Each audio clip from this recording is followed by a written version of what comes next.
Existem muitos paralelos fascinantes da história de Esther com a história da árvore do conhecimento do bem e do mal lá no Jardim do Éden. Vejamos os seguintes aspectos presentes na história do Jardim do Éden e também na história de Esther. 1. Jardim. Temos o Éden e na história de Esther, o jardim do palácio do rei. Número 2. No Éden, uma lei que o Senhor deu a Adão e Eva, não comer do fruto da árvore do conhecimento do bem e do mal. No livro de Esther, ou no contexto do povo de Israel, vemos que as leis foram dadas a eles. Número 3. A árvore do conhecimento do bem e do mal no Jardim do Éden. E na história de Esther, a gente tem o quê? Uma árvore, a forca de Ramã. Literalmente era uma árvore, no original em hebraico. Outro detalhe, o bem e o mal. Vamos ver como esta palavra bem aparece por todo o livro de Esther. No Éden a gente tem a serpente como mal, e na história de Esther vemos Ramã, que é chamado do mal. Ramã é também chamado de inimigo. Número 4. A lei é quebrada no Jardim do Éden por Adão e Eva. Também em Esther vemos o povo de Israel, mais precisamente os judeus, que tinham se afastado das leis do Senhor. Número 5. A questão de um inimigo. No Éden, falando uma outra língua diferente da língua de Deus, no caso a serpente. Em Esther, como a Bíblia chama o mal Ramã. Número 6. A brincadeira de esconde-esconde. Adão e Eva se escondem. A gente vê isso em Gênesis, no capítulo 3, verso 8. Em Esther, vemos Deus escondido. Lembrando que já foi discutido antes, que o nome de Deus não aparece no livro de Esther. Número 7. A consequência. No Jardim do Éden, Adão e Eva foram expatriados ou exilados, expulsos de sua terra. Em Esther, a gente vê o povo judeu longe de sua terra, aqui habitando na Pérsia. Então, outros paralelos existem entre as duas histórias, mas vamos nos aprofundar um pouco mais nestes aí. A palavra de Deus está cheia de exemplos como estes, e é uma das grandes formas de entendê-la com mais profundidade e precisão. Basicamente, a Bíblia explica-se por ela mesma, e é uma técnica antiga muito usada, inclusive por Jesus, em diversas oportunidades, onde suas palavras às vezes podem para nós não fazer muito sentido e até desconectadas algumas vezes. Mas se buscarmos, e é claro, o Senhor nos revelar, há sempre uma ligação com algum fato, evento ou história no Antigo Testamento, que vai nos dar uma outra dimensão das palavras de Jesus. Lembramos novamente aqui na história de Esther o aviso dado pelo Senhor em Deuteronômio capítulo 31, no verso 18. Esconderei, pois, totalmente o meu rosto naquele dia, por todo o mal que tiver feito, por se haverem tornado a outros deuses. Ali a palavra esconder é já há muito tempo ligada com o nome de Esther. Veja só o contexto. Livro de Deuteronômio, o Senhor falando a Moisés e este falando ao povo antes da entrada na terra prometida, os alertando que o bem e o mal estavam diante deles, a vida e a morte para que escolhessem. Com o Senhor escondido e o povo saindo da presença do Senhor e agora morando em um lugar estranho, no reino da Pérsia, que tinha conquistado a Babilônia, o que vamos ver? Deus não é mais o Senhor na vida do seu povo. Agora um rei, estranho aos seus olhos e com leis bastante estranhas também. Leis estas que eram feitas de acordo com a sua própria concepção, a concepção do rei, daquilo que ele achava que era bom ou ruim. A gente vai ver como esta palavra lei transcorre por toda a narrativa. Veja só, é basicamente uma palavra de origem aramaica, que apenas aparece nos livros de Esther, Esdras e Daniel, livros inclusive relacionados entre si. Esta palavra lei, usada aqui em Esther, e nestes outros livros mencionados, basicamente contrasta com as leis verdadeiras e perfeitas do Senhor para nós. Então a gente vai ver em Esther no capítulo 1, verso 8, o banquete do rei tinha uma bebedeira de acordo com as leis daquele lugar. Ainda no capítulo 1, versos 13 e 15, o que fazer com a rainha Vaste de acordo com a lei que ela tinha se recusado a ir na presença do rei durante aquela festa. No verso 19 do capítulo 1, sábios aconselham ao rei que uma lei seja criada para que Vaste não mais entre na presença do rei. A gente vai para o capítulo 2, versos 8 e 12. Outra lei é promulgada para escolher uma nova rainha. Mulheres vão ao palácio e iniciam o processo utilizando-se da lei da purificação das mulheres ali na Pérsia para poderem entrar na presença do rei. No capítulo 3, versos 8, 14 e 15, Hamã vai ao rei falar do povo judeu e de suas leis, como são diferentes das leis da Pérsia, nova lei criada para eliminá-los. No capítulo 4, versos 3 e 8, lei enviada para todas as províncias, judeus em prantos, fazem jejum, cópia daquela lei enviada a Esther que tinha se tornado a rainha. Ainda capítulo 4, versos 11 e 16, Esther se corresponde com Mardoqueu e diz a ele que não pode ir ao rei, pois existe uma lei que proíbe ir sem ser chamado. Ela decide ir a si mesmo contra aquela lei. A gente pula para o capítulo 8, versos 13, 14 e 17. O rei descobre os planos de Hamã e uma nova lei é criada agora para permitir que os judeus se defendam. A antiga lei que visava aniquilar os judeus continua em vigor e não pode ser revogada, mas esta nova lei que permite que os judeus se defendam é enviada a todas as províncias e cidades. No capítulo 9, verso 1, chega o dia da lei que visa aniquilar os judeus, mas os judeus saem vitoriosos. Ainda no capítulo 9, versos 13 e 14, Esther agora pede ao rei que também promulgue uma lei em que os 10 filhos de Hamã sejam mortos. No verso 20 do capítulo 9, Mardoqueu escreve outra lei, o selo e a permissão do rei agora nas mãos de Mardoqueu. Agora a imagem de um reino que passa a seguir as leis do Espírito Santo de Deus. A lei do Purim é criada, a tristeza se torna em alegria.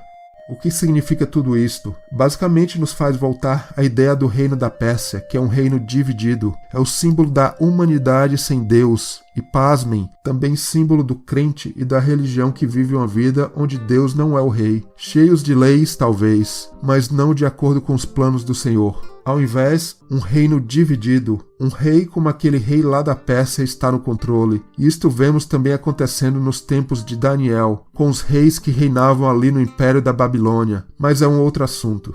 O bem e o mal no reino da Pérsia. A palavra bem ou bom e derivados aparecem mais que 30 vezes na história de Esther. Esta é a palavra tov no hebraico, onde primeiramente vemos esta palavra aparecendo no primeiro capítulo de Gênesis, quando Deus vai criando todas as coisas e pronuncia tudo aquilo como a luz, as águas, as árvores e seus frutos, sol, lua, animais, aquela criação toda que ao final de tudo Deus repete. Tudo era muito bom. Deus é o Senhor que define o bem e o mal. E agora o que vamos ver é um reino da Pérsia, onde tudo é dividido, e o conceito de bom e mal pertence ao rei, e também a Hamã, se não vejamos.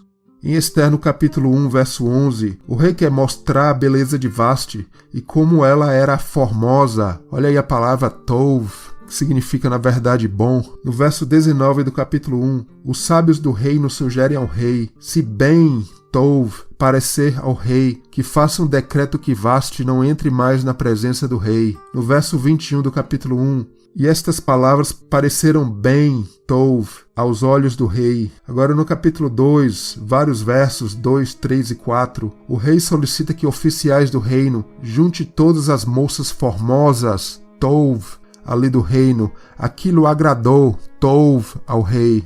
Ainda no capítulo 2, versos 7 e 9, Esther foi trazida para o concurso. Ela era formosa, tov, e a moça Esther pareceu formosa ou agradou, tov, os olhos do guarda que ali estava e ajudava aquelas mulheres. Agora no capítulo 3, vários versos também, 9, 10, 11, 12.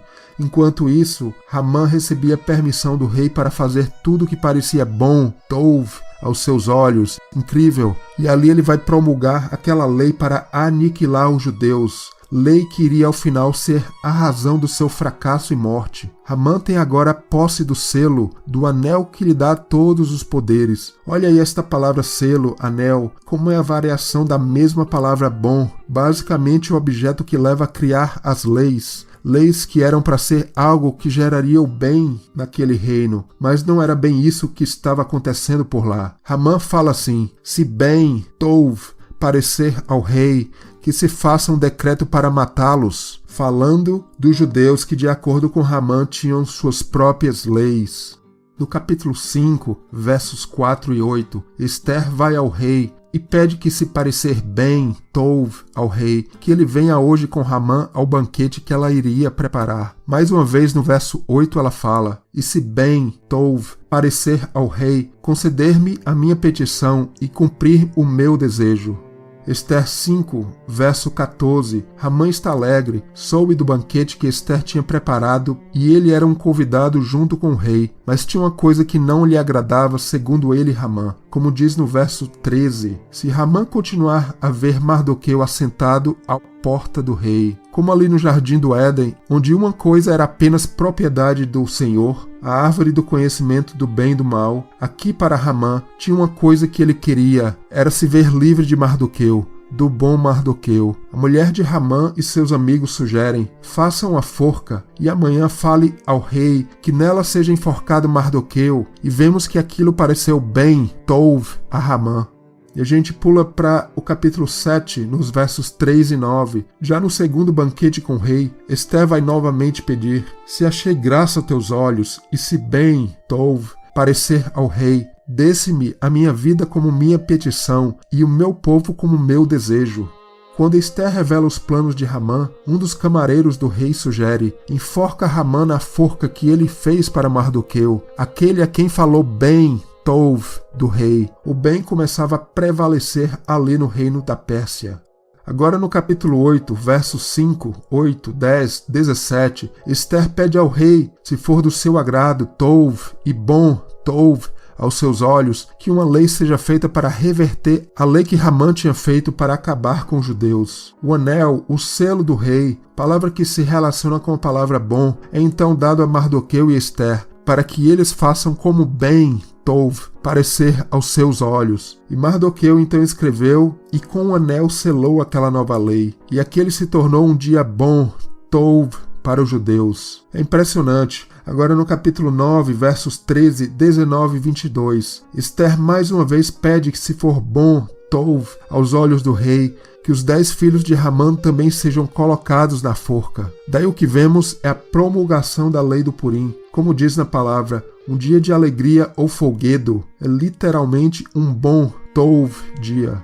Então vemos que o rei era alguém que estava acima da definição do que era bem e do mal. O rei da Pérsia, na sua inconstância, promulgava leis de acordo com a sua definição do que era certo ou errado. É bem verdade que é apoiado por pessoas que ele, o rei, achava que seriam de sua confiança. O que acontece depois é que este mesmo rei vai ser completamente influenciado por Esther e Mardoqueu. É o bem vencendo o mal ao final. Quais os planos de Ramã? Como a palavra mesmo chama, o mal Ramã, símbolo do homem carnal que traz consigo a própria definição do que é bom e o mal. Ramã da linhagem de Amaleque, voltando lá atrás a Esaú, irmão de Jacó, o símbolo do homem carnal sobrepondo o Espírito de Deus que deve reinar em nossas vidas. Do adversário, do inimigo, desse espírito carnal que age no ser humano. Como Esther mesmo fala no capítulo 7, verso 6, o homem, o opressor e o inimigo é este mal Ramã, assim disse Esther ao rei. Mas logo em seguida, no verso 7, vemos que o mal volta para ele mesmo, Ramã. O rei vai ao seu jardim, nos trazendo a memória do jardim do Éden, onde homem e mulher tinham plena comunhão com o Senhor. No mesmo jardim onde o rei da Pérsia teve, no início da história, a sua festa regada a vinho, que pela lei podia ser bebido à vontade. Agora, no mesmo jardim, ele vai ter seu momento de lucidez. O vinho, que na Bíblia tem um significado bom e também ruim, pode significar a alegria e a presença do Espírito Santo, mas que também representa a embriaguez espiritual, onde os sentidos do crente não sabem discernir o que é bom ou ruim. A história sobre a festa e bebedeira do rei é assunto que será coberto na próxima oportunidade em seguida, e é outra história maravilhosa deste livro de Esther. Agora, no mesmo jardim, o rei vai ter seu momento de lucidez e discernir corretamente o que realmente é bom, de acordo com a operação divina através das vidas de Esther e Mardoqueu. Na forca, ou melhor, literalmente a árvore que ele mesmo, Ramã, construiu para Mardoqueu, este mesmo madeiro vai ser o destino final de Ramã e seus frutos. Seus filhos foram ali também condenados. O madeiro, o local onde o nosso Salvador foi levantado junto com os nossos pecados, e o mal que reinava, assim espero, no passado, em nossas vidas. Hamã, que estava obcecado pela única coisa que lhe faltava, ver Mardoqueu pendurado ali no madeiro, que ele mesmo, Hamã, tinha construído. Queria saborear da única coisa que lhe faltava, assim como no Éden, aquela única árvore cujos frutos não deveriam ser experimentados.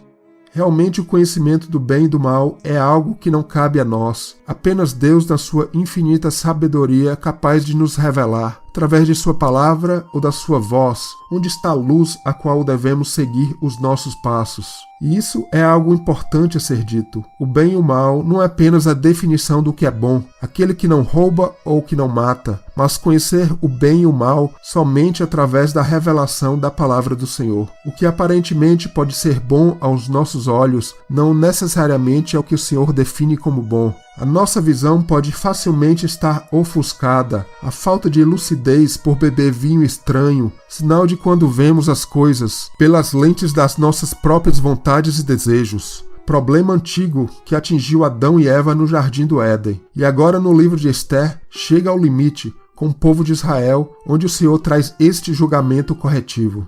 Precisamos eliminar o Hamã de nossas vidas, remover o mal completamente, deixar o Senhor guiar-nos em seus caminhos. O exílio, a expatriação da presença do Senhor é o resultado da vontade humana de ser como Deus, vamos assim dizer, como na linguagem da serpente, comer o fruto e ser como Deus. Na linguagem do Senhor, porém, queremos ser em espírito como Ele é, ter suas características, espelhar Cristo em nossas vidas. Como fala em Gênesis, no capítulo 2, verso 24, em que o homem deixará o seu pai e a sua mãe, e apegar-se-á à sua mulher, e serão ambos uma carne. Então buscamos e ansiamos o status de noiva, tendo Jesus como nosso esposo.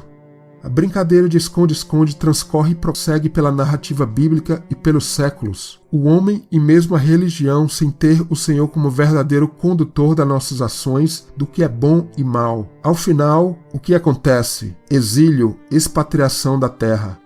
A gente vê no livro de Isaías, capítulo 28, nos versículos 11 e 12, pelo que por lábios estranhos e por outra língua falará a este povo, ao qual disse, este é o descanso, dai descanso ao cansado, e este é o refrigério, mas não quiseram ouvir. Paulo vai inclusive mencionar estes versos em sua primeira carta aos Coríntios, no capítulo 14, verso 21 e outros versículos, quando fala do dom de línguas, que como ele mesmo fala, é um sinal para os infiéis, pois o contexto é que, assim como no Éden, a língua da serpente tomou conta de Adão e Eva, vemos depois também o povo de Israel, falando uma língua completamente estranha daquela descrita na palavra de Deus. O que acontece é que a vinda da Síria e Babilônia para Israel e Judá foi a materialização do que já tinha acontecido ali espiritualmente. Viriam um povo falando uma língua diferente. Aqui na Pérsia, no livro de Esther, ou na Babilônia com Daniel, que a gente vê uma língua diferente. E como há línguas diferentes sendo falada entre o povo de Deus, não é mesmo? Ouvir o Senhor de forma precisa na sua própria língua, com discernimento do Espírito, deve ser o nosso alvo sempre. Senão vamos estar em terra estrangeira, mesmo que fisicamente ou mesmo espiritualmente possamos pensar estarmos em terra santa, quando na verdade a obra da oposição pode estar fazendo a festa. Hamã usava a língua da sorte, onde pelos seus desejos ele queria ditar e influenciar o rei da Pérsia. Mardoqueu e Esther usavam as leis do Senhor, e para eles não existia sorte, nem mesmo tendo Deus aparentemente escondido. Para Mardoqueu e Esther, purim significa cancelar, não sorte. O mal que dominava o povo judeu e aquele império persa teria que ser anulado. Aquele rei e seu reinado precisavam falar uma outra língua, vamos assim dizer, a língua do Senhor. No capítulo 10 do livro de Gênesis, vemos a dispersão dos descendentes de Noé, que iriam formar as nações. E é ali em Gênesis, no capítulo 10, que vemos os filhos, netos, descendentes de Noé, formando um grupo totalizando 70 pessoas que iriam povoar a terra. Vemos os nomes destes descendentes, que são o próprio nome em hebraico das nações aos quais muitas delas iriam ficar famosas em profecias e histórias bíblicas, inclusive muitas nações importantes que iriam mais na frente conquistar ao povo de Deus, Israel e Judá. Vejamos algumas destas nações ligadas ao nosso contexto. A gente vê Javã, a Grécia, no hebraico, Yavã, isso em Gênesis, no capítulo 10, verso 2. A gente vê Mizraim, o Egito, no hebraico, Mitzraim, em Gênesis, no capítulo 10, verso 6. Assur, que é a Assíria, no hebraico, Ashur, isso em Gênesis, no capítulo 10, verso 22. Elão, a Pérsia, no hebraico Eilam, isso em Gênesis capítulo 10, verso 22. Só uma nota que Eilam, que é a Pérsia, às vezes o nome utilizado na Bíblia não é Eilam, mas o próprio nome da Pérsia é mais parecido com o nosso português. Elão, filho de Sem, ou seja, o neto de Noé, é aquele que origina o reino ou a nação da Pérsia. Então isso tudo é muito importante, inclusive, pois, como vemos em Gênesis no capítulo 10, versos 5 e 32, diz que aqueles eram das famílias em que foram divididas as nações na terra, depois do dilúvio. Dividir ou dispersão, palavra hebraica que compartilha a mesma raiz que a palavra Pérsia. Então em Gênesis 10, temos realmente esta dispersão, e um capítulo à frente, no capítulo 11 de Gênesis, se encontra a narrativa do surgimento da Babilônia e o resultado de toda essa divisão. Divisão que por si só talvez não caracterize algo necessariamente ruim, mas que culmina na geração de todas estas nações, culturas, onde aí sim os povos vão ser divididos, uma desagregação que consequentemente leva a uma divisão maléfica de pensamentos, ideias e ao final gerando guerras e lutas pelo poder. Incrível, né? Pois no início o que a palavra de Deus nos mostra é que todos nós éramos irmãos, gerados de uma só família, de Adão e Eva, e mais na frente Noé e sua esposa.